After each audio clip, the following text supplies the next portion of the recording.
Saudari, sekarang Kim Siang dan rakan saya, Jerry Kang dari Kuang Financial Advisory dan CC Advisory. Jadi topik hari ini ialah terjemahan harga minyak lebih tinggi bukan jaminan peningkatan hasil saham.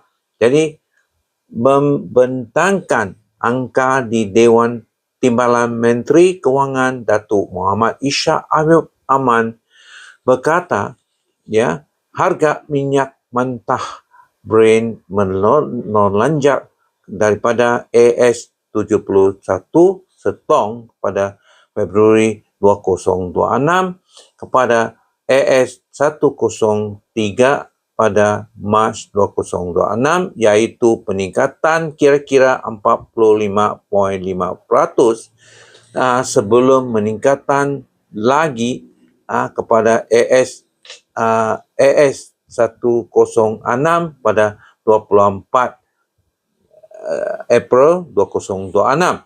Jadi, walau bagaimanapun, harga minyak telah meningkat dengan ketara, impak terhadap hasil negeri dipersederhanakan, ya, dikurangkan oleh pengukuhan ringgit berbanding dolar AS, katanya, ya. Jadi beliau menjelaskan bahawa kadar pertukaran pada akhir dengan dagangan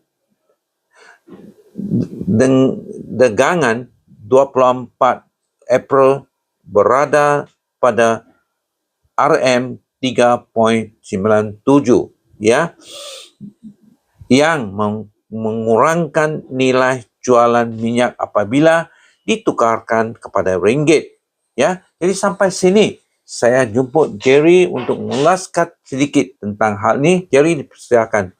Okay. Harga minyak lebih tinggi bukan jaminan peningkatan hasil Sabah. Dari sisi perancang keuangan, apa kerajaan Sabah harus buat? Ini cadangan saja. Kami hanya beri cadangan saja. Cadangan saja. Alright. Okay. Pertama, diversifikasi sumber hasil. Kerajaan Sabah perlu kurangkan kebergantungan kepada petroleum dengan membangunkan sumber hasil lain secara agresif. Pertama, pelancongan. Pelancongan sukan dan pelancongan kebudayaan. Dari segi agri komoditi, rantaian nilai kelapa sawit, koko dan produk halal. Perikanan dan aquaculture, pemprosesan dan ekspor produk bernilai tinggi.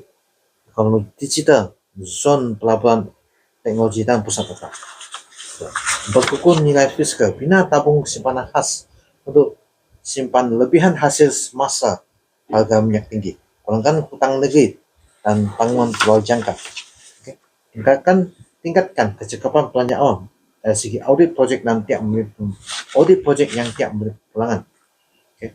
Rundingan semua, kalau boleh runding semula perjanjian petrol.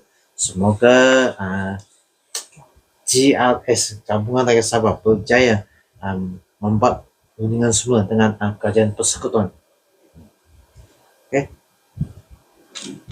Pengusahaan belanjaan yang berhemat. Amalkan belanjaan yang berbasis prestasi. Setiap peruntukan perlu ada KPI yang jelas. Okay. Elak belanjaan yang mengembung semasa harga minyak tinggi, kemudian krisis masa harga jatuh. Cadangan saja. Terima kasih. Tingkatkan kapasiti kutipan cukai tempatan, perkasa kutipan cukai tanah, cukai hiburan dan levy pajak. Digitalisasi sistem kutipan cukai untuk kurangkan kebocoran. Luaskan asas cukai dengan formulasi komen tak formal. Okay. Setakat ini saya punya share. Terima kasih. Ya, terima kasih Jerry untuk ya, sila like, subscribe dan sokong. Terima kasih.